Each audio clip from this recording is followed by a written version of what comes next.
8 Super Bowl appearances, 3 World Championship titles, and one of the best home field records since the merger. The Denver Broncos are known for their rich winning tradition, but it wasn't always that way. The Broncos joined the American Football League in its inaugural 1960 season, but that year, and for most of the decade, wins were hard to come by. Well, the early to mid-'60s for the Denver Broncos, they were playing in Bear Stadium, which was a partially wooden structure. The Broncos were considered, I don't like to say a joke by the rest of professional football, but certainly they were not very highly looked upon. I remember as a young child, my dad would take me. He was an original season ticket holder, so me and my brothers would fight for the tickets. And the AFL was a fun league, but we used to go sit out on wooden benches at the east stands at Bear Stadium, and they would put up temporary stands in the minor league baseball stadium to fill it in for a football stadium. And everybody hated the Oakland Raiders. I remember that. And, everybody would boo them, and the team just wasn't good. I mean, and there were, a lot of hiccups along the way. From the origination in 1960, that original squad, which was not only known for bad football but bad uniforms, it was a sort of classic start to a new organization, and it took a long time to get over the hump where fans could start to see a future. While a uniform change in 1962 briefly gave the Broncos new life, by 1964 they were beginning to lose whatever luster they'd mustered over their first 4 seasons. At the same time, more than 1,500 miles away in upstate New York, a young running back named Floyd Little was about to make history for the Syracuse Orangemen. Floyd Little was one of the icons at Syracuse University. He wore number 44, and Jim Brown, Ernie Davis wore it before Floyd, and it was a number that was reserved for top people in the program. Not exactly the top running back, but one of the people that was going to go on in life and be important, and Floyd was that. We're talking about a guy who could have gone to school anywhere, but he went to Syracuse because he'd promised Ernie Davis, who died of leukemia, that he'd go. But we're talking about a guy who was recruited to go to West Point by General Douglas MacArthur. So it's impossible to say even what more might have happened. So he brought great qualities with him. Soon, number 44 would change the course of Broncos history too. After 3 impressive seasons at Syracuse, Floyd Little had piqued the interest of every professional football team, including the Broncos. He was the first round pick that actually signed here. And, people who don't know the history, 1966 was the AFL-NFL merger. So 1967 was the first draft where the AFL and the NFL did it together. And so the first-round picks didn't have a choice. Many people thought he'd go to the New York Jets. That was commonly thought of.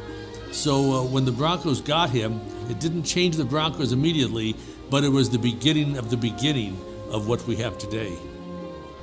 The Broncos were kind of like, this has got a chance to make us a major league town, particularly with the merger in the NFL. That this is going to put Denver on the map. And Floyd Little arrived, and he did put Denver on the map.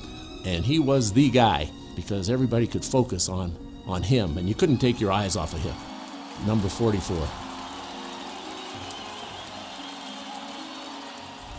Coming up on 4 Quarters with the Denver Broncos. I went around door to door when I got signed to people in the community to come out and support this franchise, keep this franchise here.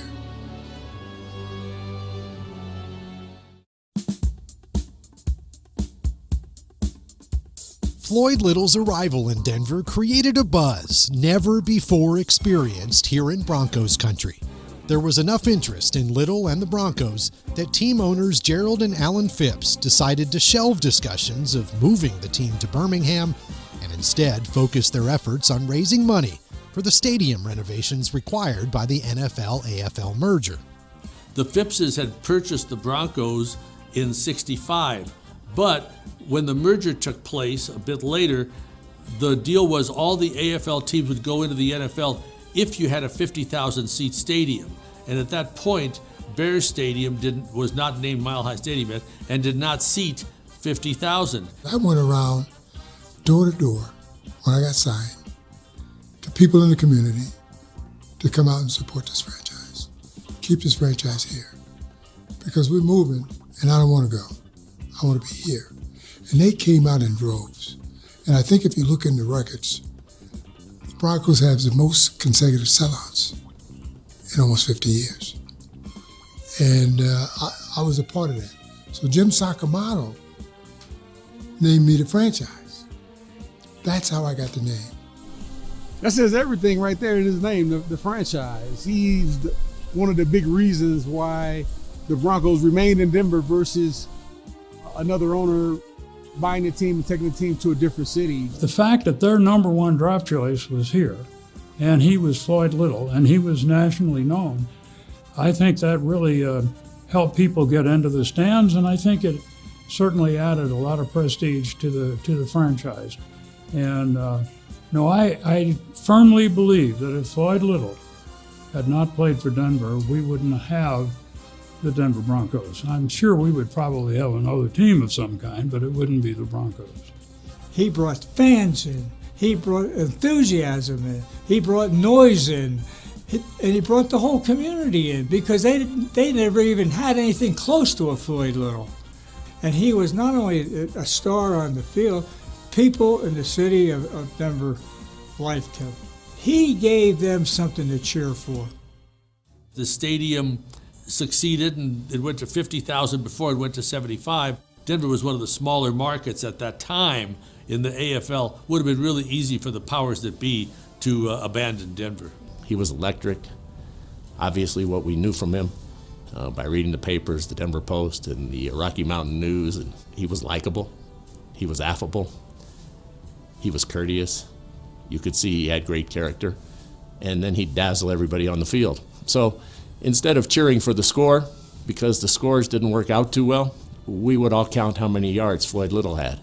And the big thing would be, you would hope, and you would start thinking, maybe he'll win the rushing title. There was a palpable excitement in Denver, but there was still one problem. Even with Little in the backfield, the Broncos simply weren't very good. In fact, the most highly anticipated rookie in franchise history was one of 26 first-year players on the roster. I believe there was a 33 or a 37-man roster at that time. But Lou Saban, who was a brilliant guy who'd won back-to-back titles with the Buffalo Bills, when he came here and was given control of the Broncos by Jerry Phipps, he said, I will not keep a guy who's just sort of kind of okay. We will have new guys who haven't failed yet. So they were almost all a rookie team. It was like an expansion team. But Floyd Little was such that I remember when he reported, when the players voted for team captain, Floyd Little, a rookie, was named a team captain by the team. He tried to lift everybody, and that's kind of the story of his life. He was trying to elevate everyone, and he did. And look at this franchise. Look at where they are now. Look at what they became. Pat Bowlen was smart enough to recognize it while he was alive. He knew that Floyd was the most important Bronco, and he always has been. Coming up on Four Quarters with the Denver Broncos, the wins in Denver were few and far between, but that didn't stop Floyd Little from always living up to his nickname, the franchise.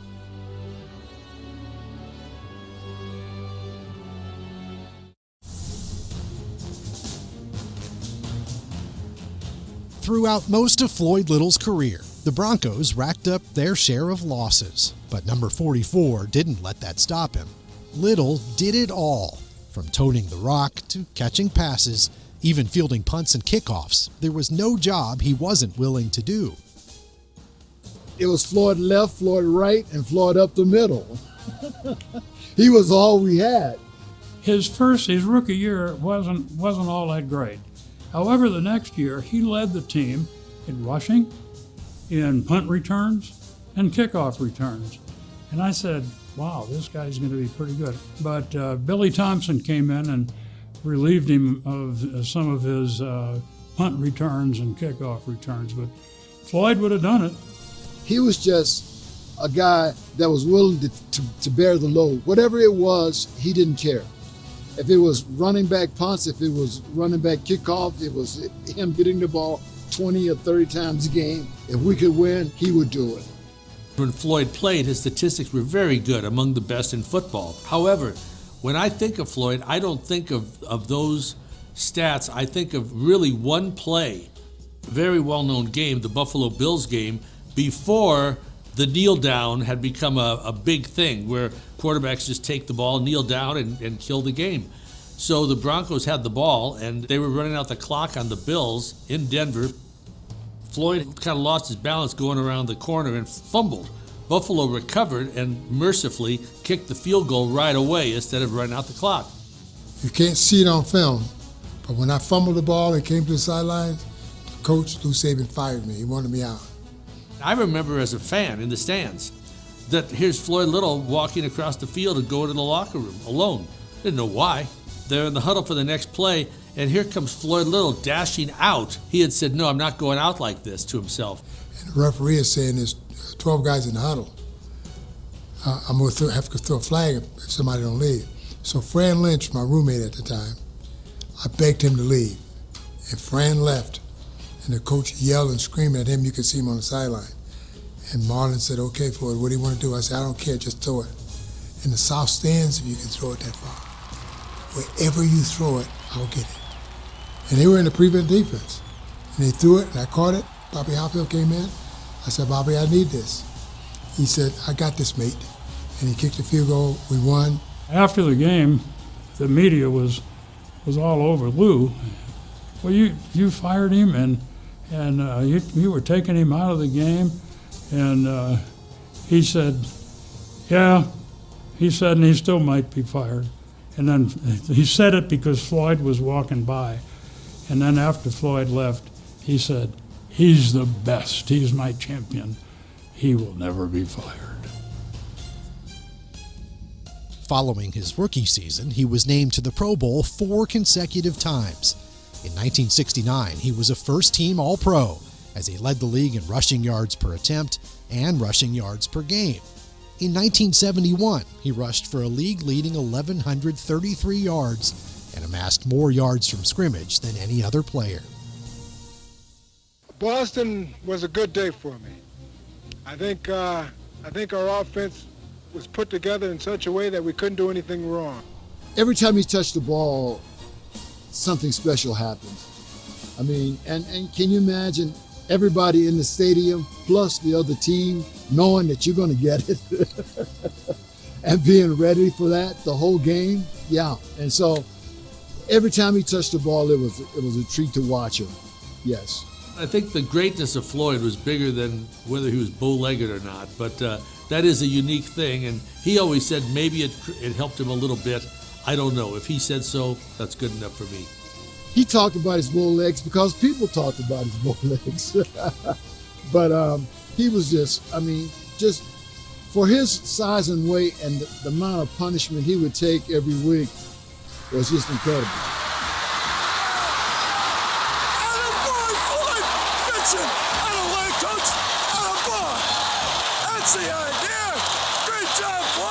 With 7 years in Denver on his resume, most of which were spent amidst a carousel of quarterbacks and behind makeshift offensive lines, the effects of the physical punishment finally began to catch up with him.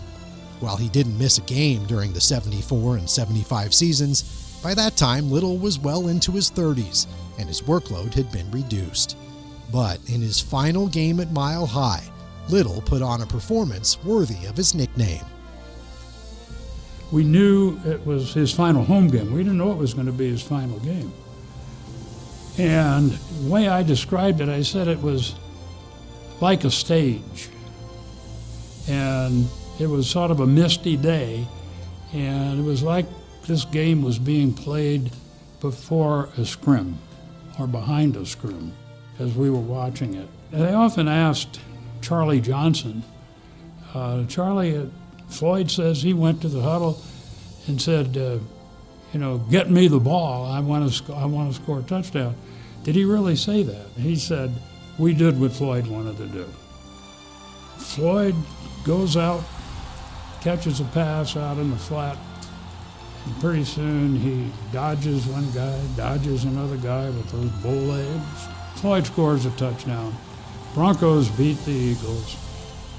So that was indeed his last game. That was a beautiful moment. It was a sad moment, but it was a great moment. It was one of those moments where you're filled with joy and sadness. You don't know whether to laugh or to cry. And, it was truly one of those times where you were crying because he's leaving, yet smiling because you had him. You could not have suggested a better ending for Floyd. The fans and the players carrying him off the field. It was right out of Hollywood, really. Coming up on Four Quarters with the Denver Broncos. He was so happy, and he was so grateful, and he was so thankful that he was finally recognized. And it meant so much to him. And it meant so much to all of us.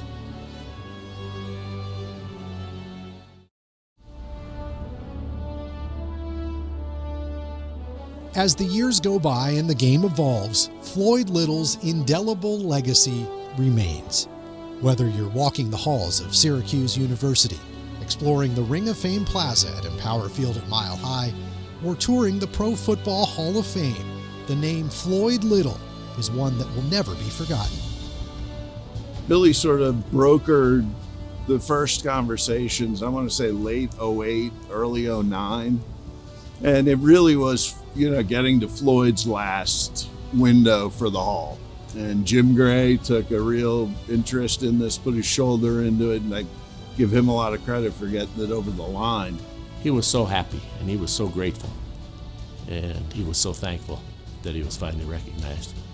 And it meant so much to him. And it meant so much to all of us, all Bronco fans, particularly from that era, because we knew what he meant. And when you see others go in the Hall of Fame,